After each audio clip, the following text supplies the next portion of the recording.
la 14e édition du Festival des cinémas d'Afrique du Pays d'Apt. C'est la 14e édition, il a démarré cette semaine dans le Vaucluse. C'est un festival qui propose une quarantaine de films de réalisateurs venus de tout le continent. Ils nous font découvrir leur regard sur le monde qui nous entoure. C'est aussi une fenêtre contre les préjugés et une ouverture sur les autres cultures. Le reportage à Apt de Marc Civalero et d'Alban Potvin. Sans regret, en fait, c'est l'histoire d'un film que j'ai écrit depuis 2002, effectivement. Réalisateur ivoirien, Jacques Trabi est venu présenter son dernier film tourné à Abidjan. Sans regret, c'est l'histoire d'un père d'une famille très modeste, prêt à tout pour assurer l'avenir des siens. Ça fait la 3e fois que je réussis l'écrit. À chaque fois, vous n'avez pas d'argent. De toute façon, réussi ou pas réussi, là, à votre âge, moi j'apportais de l'argent à la maison. C'est un film que j'ai fait pour parler d'une société, d'une culture. Donc surtout dans cette mondialisation dont on parlait, il faut voir qu'on court vers la mondialisation, mais derrière il y en a qui ont du mal à prendre le wagon.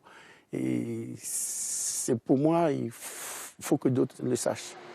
Sur 8 jours, le festival propose la découverte de 37 films venus de 13 pays différents. Roméo a épousé Juliette de Inde Boujema, réalisatrice tunisienne, raconte lui le coup de foudre après 60 ans. Par les débats qu'on peut avoir et les échanges qu'on peut avoir, notre rôle est de s'ouvrir aux autres cultures pour presque dire n'ayez pas peur. Presque, plus on connaît des autres, plus on est à l'aise. Moins on en connaît, plus on a peur. Et je pense que c'est la première chose contre laquelle il faut lutter aujourd'hui.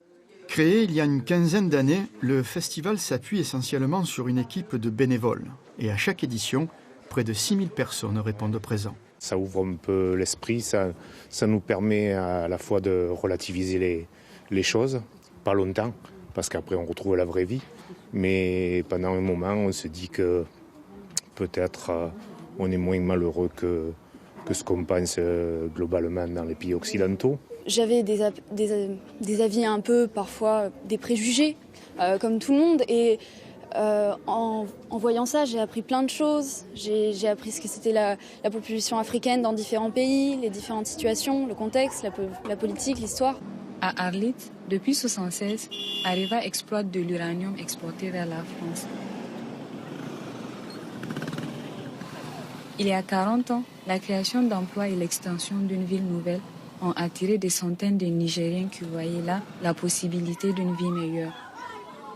On reste un des festivals en France les plus pointus à présenter autant de films uniquement de cinéastes africains.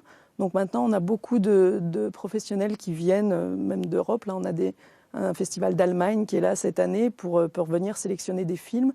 Donc oui, on a un vrai travail maintenant de visibilité pour ces cinéastes à qui ça permet d'être présentés dans d'autres festivals, voire de sortir en salle. Voilà, on est très heureux de ça, de plus en plus. La plupart de ces films sont également projetés dans les lycées du Pays d'Apt. Fin de cette édition, l'actualité.